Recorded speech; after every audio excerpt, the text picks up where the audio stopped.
Padur ALP സ്കൂളിന്റെ 120ാമത് വാർഷികാഘോഷം വർണ്ണാഭമായി നടത്തി.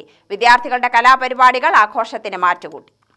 കാവശ്ശേരി ഗ്രാമപഞ്ചായത്ത് പ്രസിഡന്റ് സി രമേഷ് കുമാർ ഉദ്ഘാടനം ചെയ്തു.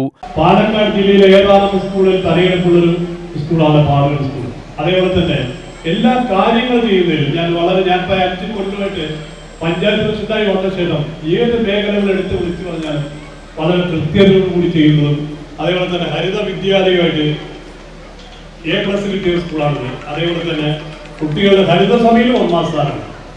അങ്ങനെ പല മേഖലകളിലും കരുത്ത് തെളിയിച്ച ഒരു സ്കൂൾ കൂടിയാണ് എടുത്തു പറയാതിരിക്കാൻ കഴിയില്ല.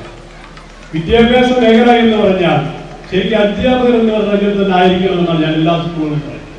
പണ്ടത്തെ കാലത്തെ പോലെ എല്ലാ അധ്യാപകരും ഒന്നിനൊന്ന് മെച്ചപ്പെട്ടവരാണ്. PTA കമ്മിറ്റി ആയിക്കോട്ടെ, അധ്യാപകരായിക്കോട്ടെ, രക്ഷിതാക്കളെക്കാൾ ഉപരി വിദ്യാർത്ഥികളുടെ കാര്യങ്ങൾ ശ്രദ്ധിക്കുന്നവരാണ്.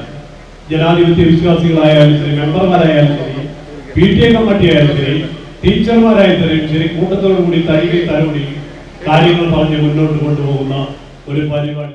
School manager K. കൃഷ്ണൻ അധ്യക്ഷനായി. Staff secretary P. Renuka report അവതരിപ്പിച്ചു. AEOP ജയന്തി സമ്മാനദാനവും 6ാം 3.0 പത്രപ്രകാശനവും നിർവഹിച്ചു. നർത്തകനും സീരിയൽ താരവുമായ ആഷ്ബിൻ അനിൽ ചടങ്ങിൽ മുഖ്യാതിഥിയായി. വിരമിച്ച പ്രധാനാധ്യാപകരായ P. Kesavadas, K. Sukumaran, A. Unnikrishnan, ward മെമ്പർമാർ, MPTA പ്രസിഡന്റ് R. അംബിക, മുൻ മാനേജർ A. സുരേന്ദ്രൻ എന്നിവർ പ്രസംഗിച്ചു. പ്രധാനാധ്യാപകൻ K. കണ്ണൻ സ്വാഗതവും PTA പ്രസിഡന്റ് A. അഷറഫ് നന്ദിയും പറഞ്ഞു. തുടർന്ന് വിദ്യാർത്ഥികളുടെ വൈവിധ്യമാർന്ന കലാപരിപാടികൾ അരങ്ങേറി.